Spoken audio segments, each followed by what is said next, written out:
everyone, and welcome to the Emerald podcast series. I'm delighted to welcome three women leaders from Emerald Publishing who are joining me to discuss the who, the what, and the why of Emerald. So welcome, everyone. Really excited to get into our questions and our discussion. And to kick off this session, we're going to begin just to find out a little bit more about Emerald's history, who we are and what we're about. So for those of us who may not be familiar with Emerald, Vicky, as the CEO of Emerald Publishing, could you give us a brief introduction to Emerald? If you could tell us about its history, what it stands for, and how its mission has evolved over the last 55 years, that would be fantastic. Thank you. Of course, yes. Thanks, Rebecca. So Emerald was founded in 1967 by a group of management academics at the University of Bradford School of Management. So as legacy has it, as history has it, at the time they were frustrated by the lack of journals available in their discipline areas. So essentially they spun up their own publishing business. And they started with one journal, so that was Management Decision, which we still own today, and they acquired that for the princely sum of £1. And then they grew the business through launch, through acquisition to where it is today. So we are now a global publishing business. We publish over 400 journals. We have a really thriving books program, and we have a teaching cases studies program as well. In terms of mission, from its inception, Emerald has always been a heavily applied publisher. So that really means that the research we publish should have relevance and application outside of academia, so application in the real world. That was our founding principle. It really remains at our core today. We call it real impact now, but essentially we're talking about the same thing. So to our mind, research shouldn't be measured by numbers. It should reach relevant audiences and it should have impact in society or on the economy or on policy or on management practice, on healthcare, or even on one individual. So that impact can be small or large. And sometimes, often, in fact, that impact does take time. But really, that's what we're aiming for. That's our mission and our purpose. Oh, fantastic. I guess that brings me on to you, really, because, you have been appointed as the first female CEO of Emerald. That's in 2018. And obviously you're at the helm of this organisation who has kept true to its founding purpose and is continuing to champion real impact, which is something that you, I know, brought to the fore many years ago. So, I guess, maybe you can tell us about, what your goals were when you first became CEO, and why, and how those goals have changed. Obviously, the real impact goal has continued, but, maybe there's some things that have changed them. Yeah, absolutely. So it's probably important for me to say that whilst I became CEO in 2018, I've been with the business since the year 2000. So I started as an editorial assistant in 2000 and I worked my way around most of the business. So for me, when I took over as chief exec, it was important, first and foremost, for me to respect the legacy.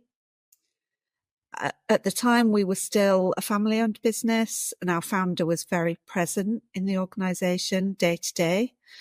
So I did want to respect the legacy, but maybe what I wanted to do was press the accelerator button on a few things. And the first one, as you said, was real impact. So I see that as both a founding and a differentiating principle for Emerald because we really mean it. So yes, we do understand that impact factors are important to some of our authors, but we're not driven by impact factors.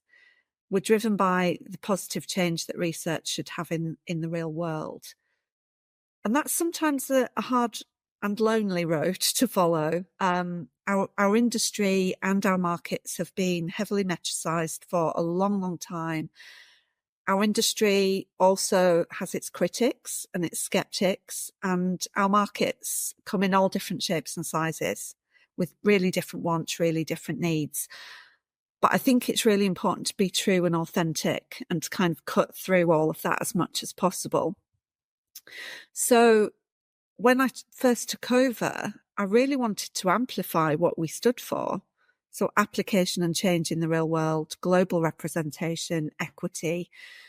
And I wanted to make sure that we walked the talk with our organisational culture and our organisational actions as well. So I wouldn't say that my goals have changed necessarily. And you're always responding to the world around you. You're always tweaking things as you go.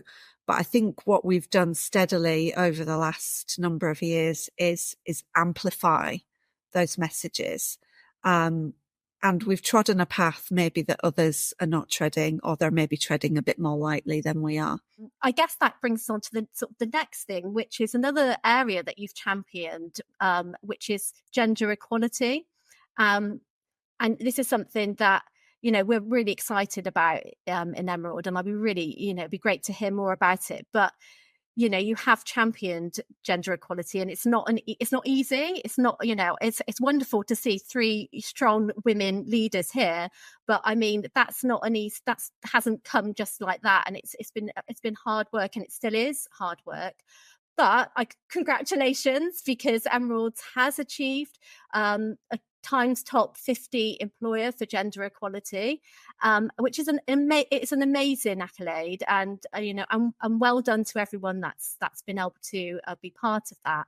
And Vicky, you know, you've been championing this, you know, from the top, and you know, and it's been many years that you've done that, and so obviously for you personally, this must mean so much. And I wonder if you can tell us, you know, sort of how it feels, you know, to actually have this recognition, and what work has gone into getting this far.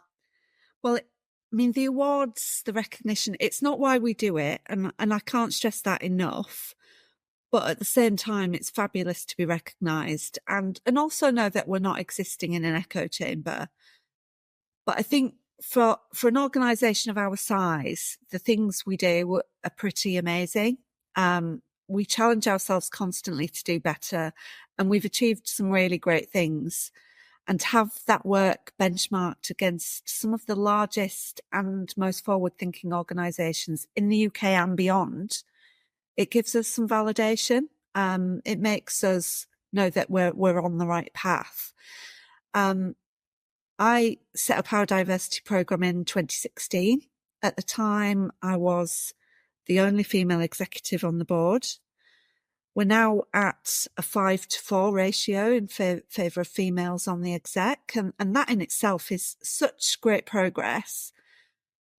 But the biggest thing for me is that our work on ED&I has rippled throughout the organisation. It's led by the business. I don't need to lead this anymore. I can be a champion, I can be a cheerleader, but I don't even have to ask for us to think about X, Y, Z. I can guarantee it's already been thought about. And to me, that's real success. You can have all of the metrics and numbers in the world, but if this infuses the fabric of your organisation, that's success for me.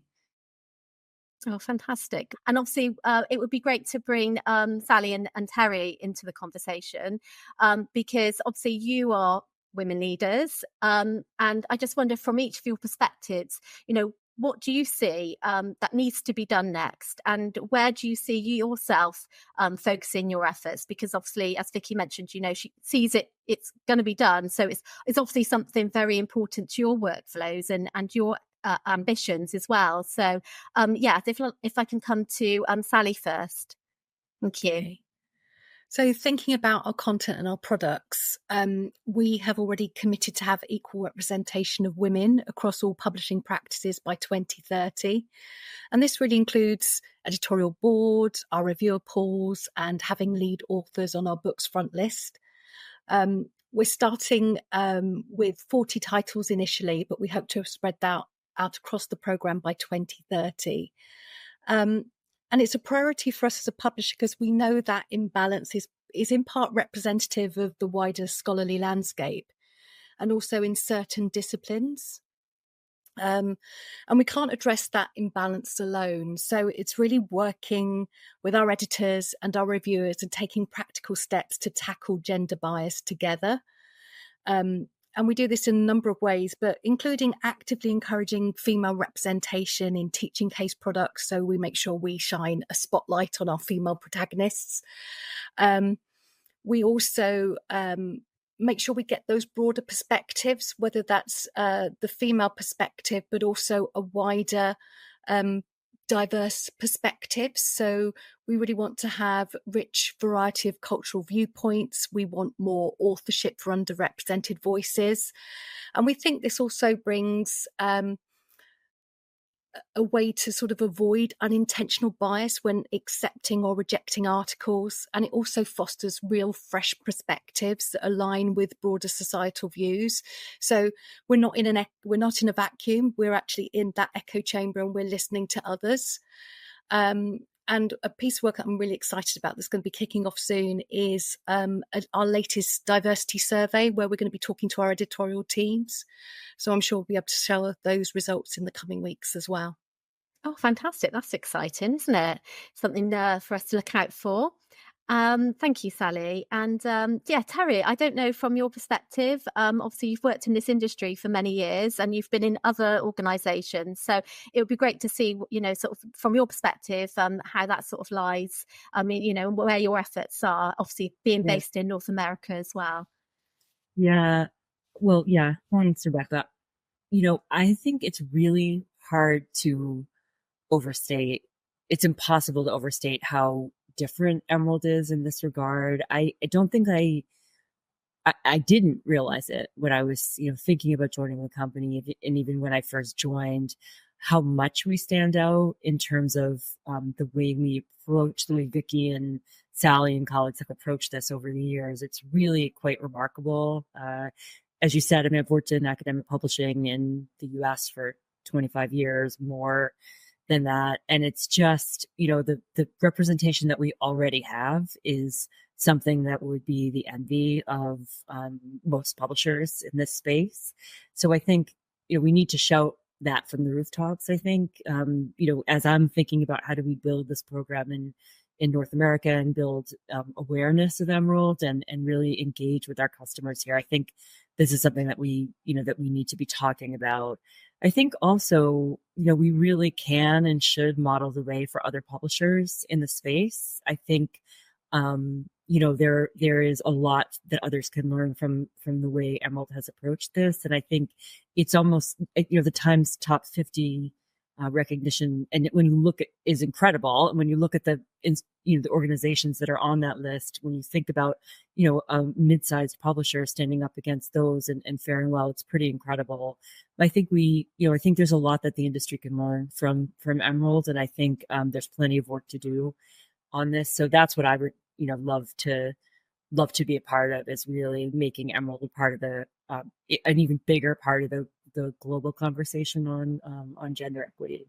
I would like to shift gears a little bit and talk a little bit about Emerald's acquisitions that you're involved in at the moment. And you have recently acquired ICE in 2023, and that was the Institution of Civil Engineers publishing portfolio. And if I can come to Vicky, it would be wonderful if we could find out a bit more about how that came about, sort of what you were looking for, why you decided to acquire ICE publishing, and anything else you'd like to add. And then we can sort of talk a bit more about sort of the editorial highlights. Thank you. Yeah, absolutely.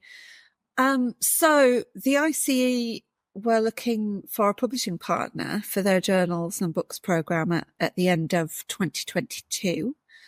And it was actually a competitive market process. So we didn't go to them. They didn't necessarily come directly to us. It was a competitive process. And that's absolutely completely standard and normal. And that's the way it should have been for such a prestigious list. So we put forward a proposal.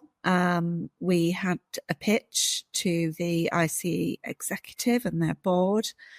And ultimately, we moved through to acquisition in May 2023, so just over a year ago now. I mean, personally for me, Sally will hopefully agree, she was there at the pitch as well. I think there was a real meeting of minds. So ICE have been a vocal supporter of the Sustainable Development Goals, much like Emerald. They're mission-driven, much like Emerald. They're very interested in equity, much like Emerald. So, you know, we found some real common ground there and some areas where we thought working together could really push forward those agendas. So from that perspective, I think it was a really great partnership from the start, and it continues to be a great partnership. But I'll let Sally talk about the detail of that. Sally, yeah, I mean, you're VP of publishing. And so you obviously, you know, you were involved in the acquisition heavily. And I just wondered, sort of like reflecting on that time, sort of what you could see and sort of why you thought this was a good thing for, you know, both parties, and sort of what the, you know, editorial highlights has been in that time, because obviously it's still very, very new, you know, and we're still getting to know everyone and sort of like, you know, details and of, you know, what everyone's trying to achieve. And so I think just to pull out some of the highlights, you know, sort of what we've done already in that very short space of time would be really great. Thank you. Yeah, as Vicky said, it was obvious there was a meeting of minds and a shared sort of vision and ambition for the ICE publishing programme. And thinking about the editorial highlights, I mean, first of all, I'm just really proud of everyone who ensured that the transition to Emerald was seamless. There was no disruption to service for authors, editors, or readers, which in itself is pretty phenomenal. But we've also really managed to realise synergies from the get-go, really, and we've significantly grown the content in the journals programme, including in flagship journals such as Geotechnique. We've seen a growth in downloads for articles and books, and we've also launched a brand new SDG-focused Emerald goal, which is sustainable structures and infrastructures. We've launched a new gold journal as well in that time, machine learning and data science in geotechniques. And we've grown the ICE books front list. So there's been a lot of activity, and I think it was made easier really because there was that shared ambition for the programme. So we were able to bring the Emerald programme and the ICE programme together through that lens of equity, through the SDGs, and just a real passion for research that has a real world impact. Fantastic, thank you. And Sally, obviously you mentioned that Emerald's created a new goal area, and you know that's a big step actually for a publisher to align its content in that way. And so I don't know if there's anything you can say about the goal area, that, you know, sort of what value it is to have this new goal area in that particular area of research, and sort of what commitments Emerald's making to ensure that research really does make a difference. I think, Rebecca, you know more than anybody the effort goes into creating the new Emerald Goal, because you are very much the custodian and the guardian of that Emerald Goal. It's a great way of curating and signposting the fantastic content that we have across both programmes. So just to explain what an Emerald Goal is, it is a way of bringing together the best SDG focused research in engineering across the Emerald programme and also the ICE programme. And it does it in a thematic way, looking at it through a variety of lenses, but also including social issues as well, and the impact of research on society for the better. And how we do this is we run some campaigns called missions, which are provocative thought leadership pieces, where we highlight really topical issues such as circular economy and digital technologies. And then we curate our existing content behind these thought leadership pieces as a way of driving usage and downloads and authorship. So we signpost the traditional journal articles and book chapters. We commission new content such as podcasts and infographics. And we're really trying to elevate that content to get more eyes to the content, but also get more authorships to write for our programme as well. Thank you. Yeah, I mean, if I can just interject slightly, I mean, I think what we're trying to do with the goal area, it's a massive commitment, and it's very different to what publishing has been like. Trying to find new ways to get research out to the people, the stakeholders, the policymakers, the industry, the people that actually need this research to make a difference in the real world. And through the goal areas, we can really amplify those voices. We can showcase research and give authors a platform that we've not been able to do prior to this. So yeah, thank you so much. I'm really excited to turn attention now to our future, in North America. So I would like to come to Terri. You're the president of the North America team, and I'd just love to find out more about sort of the academic publishing in North America, what we're offering to the region. What does publishing look like in 2024 in North America? Sure. Yeah. So it's a big question. I hope I can do it justice.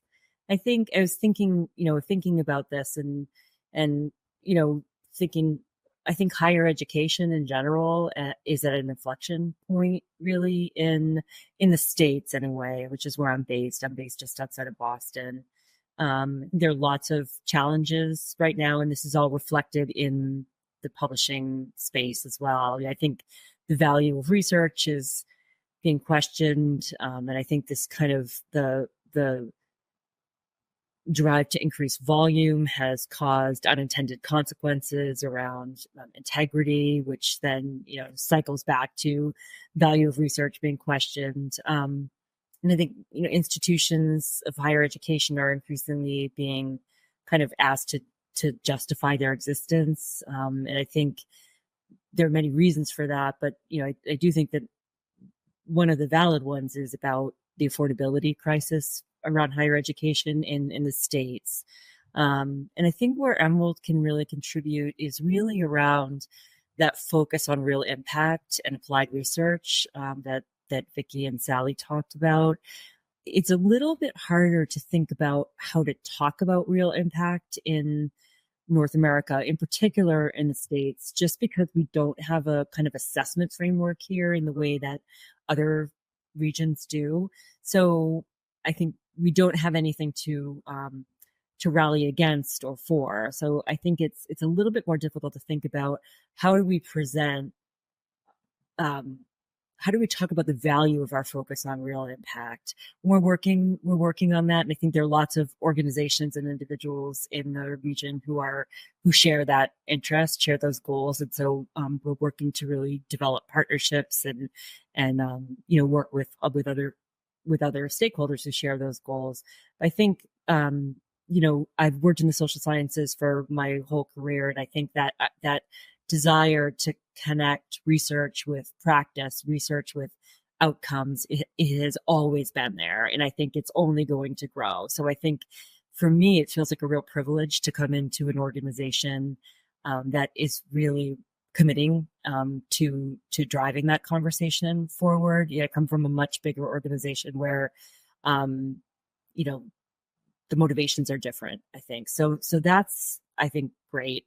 And then I think also that applied focus, kind of research by and for practitioners as well as academics, I think is a real, it's a strong point for Emerald, but I think it's also something that that we need if we're going to be solving the kinds of problems that we're facing, just globally, but in this region in particular.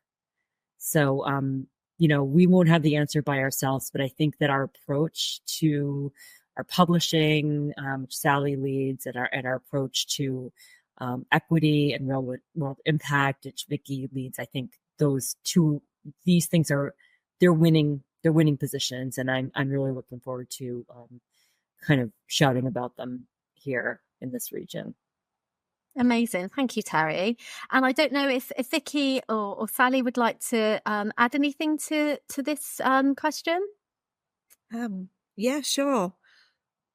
Well, I guess I am biased, I will admit that from the start, but I do think we offer something a little bit different because we're large enough to offer a substantial content footprint, but we are small enough to care. And as I hopefully articulated earlier, we really do care about what and who we're publishing, about who we're doing business with, and about how we're doing business. So we're ambitious for growth, but it's not at the expense of losing that authenticity. I think generally, and I think this is the case in North America as well, more than ever, academia and publishing needs to be a partnership. It doesn't need to be so adversarial. We do need to co-create solutions for a future that is quite unpredictable as we sit here today. In many, many different ways, it's unpredictable. So that's really what I think we can offer. We can offer some choice, we can offer flexibility, and we can offer partnership. Fantastic. Thank you. Sally, was there anything you'd like to add?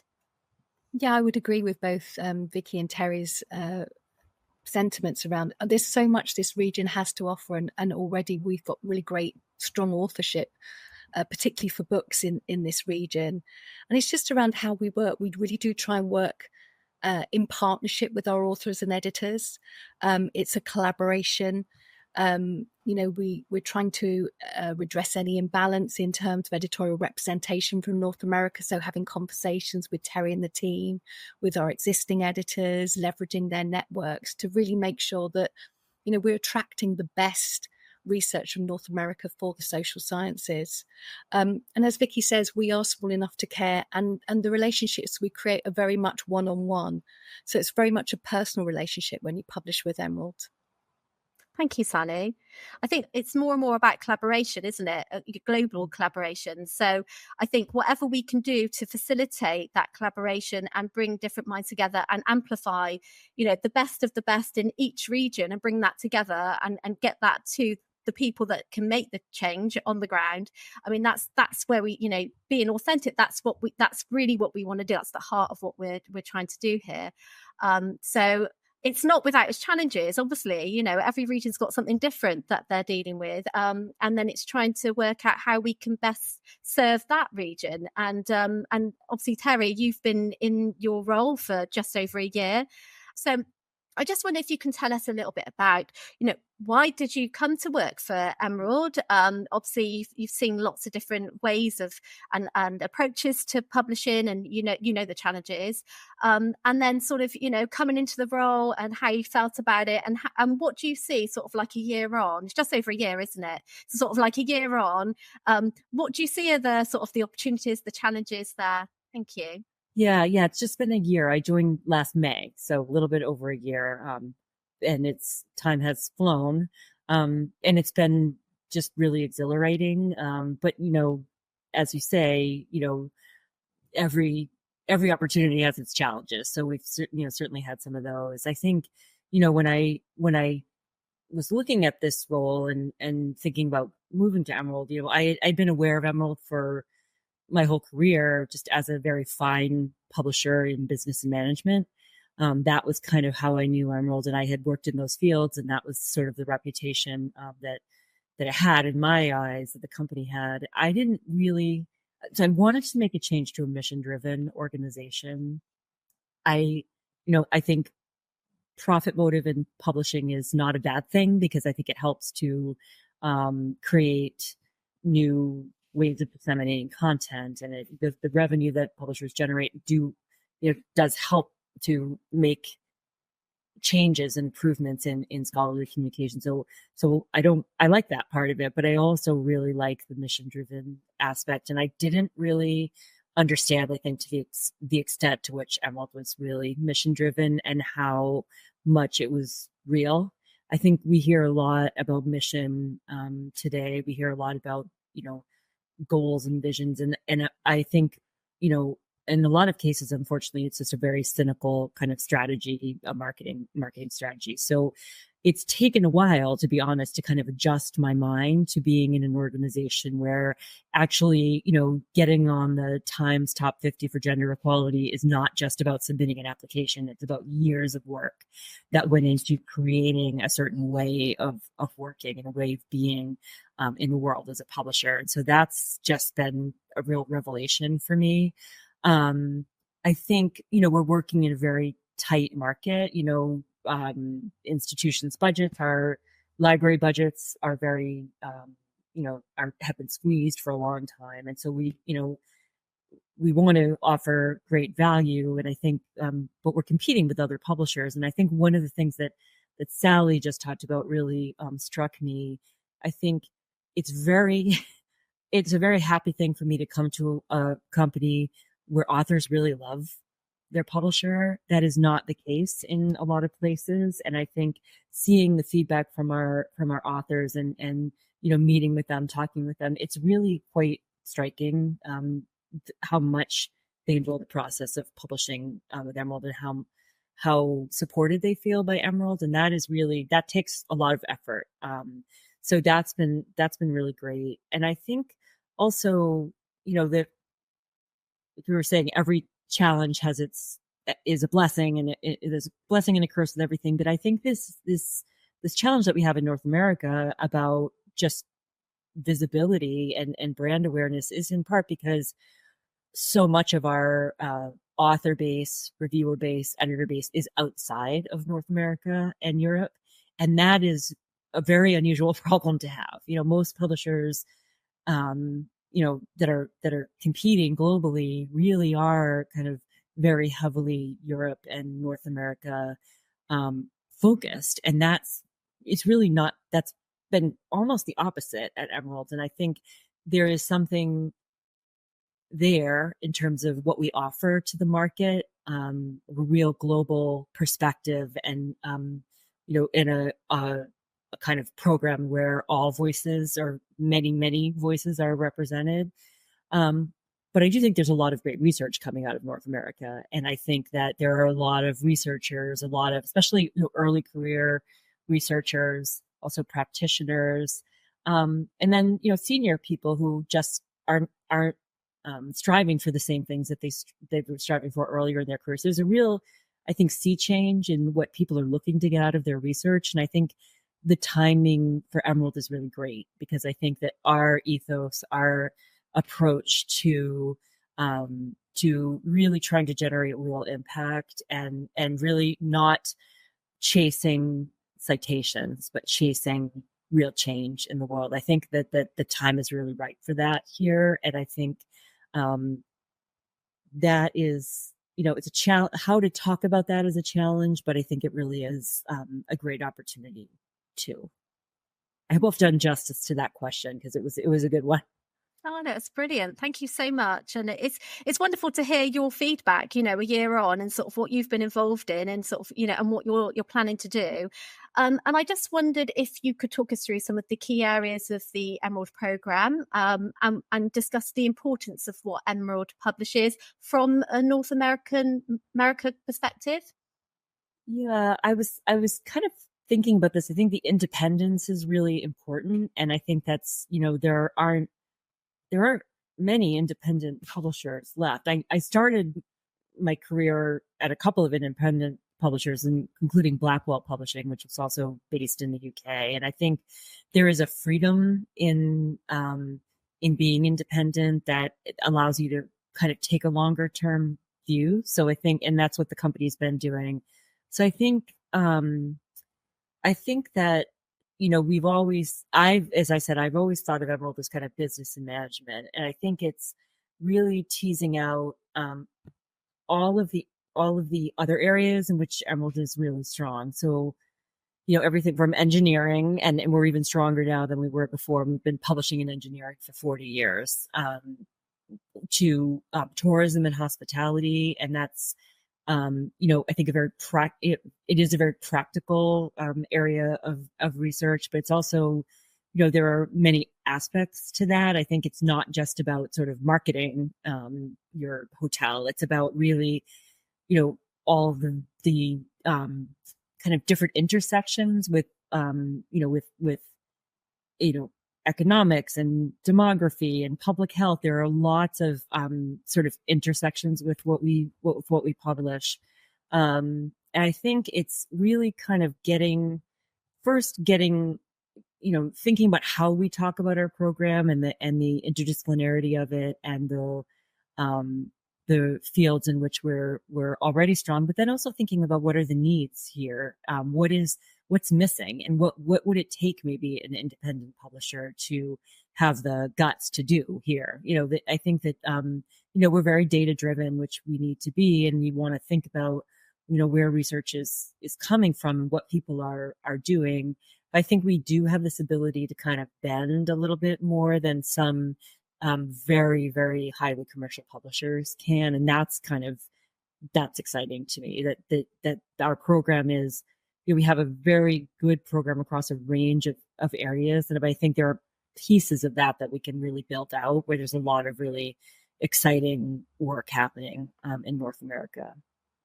Fantastic. Thank you, Terri. It's been really insightful, and I appreciate you sharing sort of how it's been for you, sort of during that year. So thank you.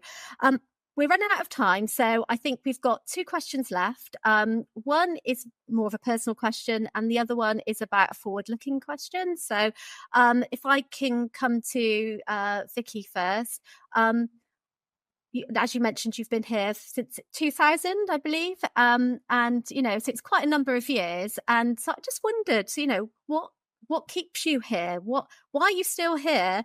What are you proud of as well? And then we'll come on to the future bit. Thank you. So 24 years in. So clearly, I am a fan. I really like the size that we are, because it means we can be really responsive. But I also love the culture and the people. It's the absolute best bunch of people you'll ever get to know or work with. All really mission driven, really purpose driven. I'm really willing to kind of lean in and get involved. So it is just a great set of people, and that makes coming to work every day such a joy. I've stayed for so long because I think we've changed a lot with the times, and therefore my role has changed. I've moved around the organisation. I've seen a lot of those changes, but I think that the organisation really supports action learning and lifelong learning and professional development, and I've really benefited from that. So that's kind of what keeps me here, really, and also what I'm proud of. Fantastic. Thank you. Can I come to Sally next, please? So what attracted me to Emerald is the reason I'm still here as well. And it is that purpose and that vision. We have great people who really want to make a difference. And our company values are ones that I share personally. So it's not hard to be inspired or enthusiastic. You are sort of every day. And I really love the personal autonomy and the collaboration that you have at Emerald. So internally with colleagues, but also with industry peers as well, just to make things better. And that's what we do strive to do genuinely. And I think that's what keeps me excited. Thank you. Terri, only a year in, but know, you've stayed. There's a lot. Yeah. So I think that, I'm going to get a lot of personal satisfaction, I think, out of the experience of being at Emerald, learning new ways of thinking about things, learning a new approach to publishing. I guess you can teach an old dog new tricks, and I'm looking forward to learning some new ones. But I also think that the industry globally has this, or the enterprise has this dilemma around this push to move things open, which I think sort of intellectually I support, but I do think there's a difference between open and equitable. And I think that's where Emeralds can really make a difference. And I think particularly in the social sciences, I think we have to just recognize that we're working in fields that have historically not been very well funded by industry or, by institutions for that matter, or governments, but that really hold the key to solving some of the world's biggest challenges. So I think that helping the industry to solve that dilemma around how to continue to make social science and humanities publishing feasible, I think is really exciting. It's very scary, but it's exciting. And I think that we have an opportunity in North America to have that conversation, because we don't have that same kind of that same pressure that we have in other regions of the world, where government entities have really dictated the terms of engagement. I think we have a real opportunity. It's it's almost like 50 different countries here, but it's I think there really is a real opportunity to kind of have those conversations that are actually going to get us somewhere, and not just kind of a as Vicky said earlier, like a publisher versus institution. I think there is really some opportunity to do some really creative things, and I think Emerald has the mindset and the leadership to make that happen, and I'm really excited about that. I mean, we could go on all day, but we will wrap this up. So, a little question about the future. What would be your vision for Emerald over the next 5 years? Coming firstly to Vicky, please. Thank you. My vision doesn't change really. My vision is for us to be known as a responsible publisher, which champions equity and champions all voices. And I'm sure that will come in a myriad of ways, not least open access, but also hopefully new ways of communicating and consuming research. And we've talked about that for years now in this industry. It's time for us to stand up and really do something about it. I hope we're also known as a publisher that partners with its community, so listens and respects and responds. Really, I highly doubt that we'll have solved all of the challenges ahead of us, but hopefully we will have innovated and we'll have changed with the times, and through that we'll have remained true to our essence. Wonderful. Thank you. I love that vision. Yeah, excited to be on board for that vision. Thank you. Sally, can I come to you next? Thank you. So I agree with Vicky. I think we have a lasting legacy. So while we'll adapt and change as the market changes, I think our fundamental core or essence of Emerald will remain. It's just how we flex and how we move with the times, I guess. I think content is king and still will be king, whether that's in front or behind the paywall. And I think we'll increasingly use new technologies to leverage that content, whether that's through discoverability or those exciting new formats that Vicky referenced. So I'm really excited for the future. I think author experience is really important, and also taking our stakeholders on that journey with us, whether that's faculty, librarians, editors, authors. I think we all have a role to play. So I think it's a very exciting vision that I see for Emerald, but it's one that's rooted in the past and also in where we are now. Oh, that's a wonderful way to look at it, isn't it? So, we don't escape our legacy, we continue with that strong, and as we look forward. And last word over to you, Terri. Thank you. Or 5 years, the years go by pretty quickly. So I agree with Vicky that, we won't have solved everything, but I do hope for the team in North America and for the organization that we can really rally our stakeholders around the things that Emerald has been so good at, the challenging norms around everything from research assessment to who should sit on an editorial board, thinking differently than maybe other publishers can or do think, and really bringing our stakeholders, so researchers, practitioners, institutions, along with government, people working in government along with us, and really kind of bring that vision to life through the content that we publish. Wonderful. Thank you. Thank you, all three of you, for being here today, for giving up your time and sharing your personal journeys and your insights and what you see for the future. And I think it's exciting times, lots of change happening, but there's certainly lots of opportunity too. So thank you so much. And wish you all the best in the future, and let's see what we can achieve. Thank you.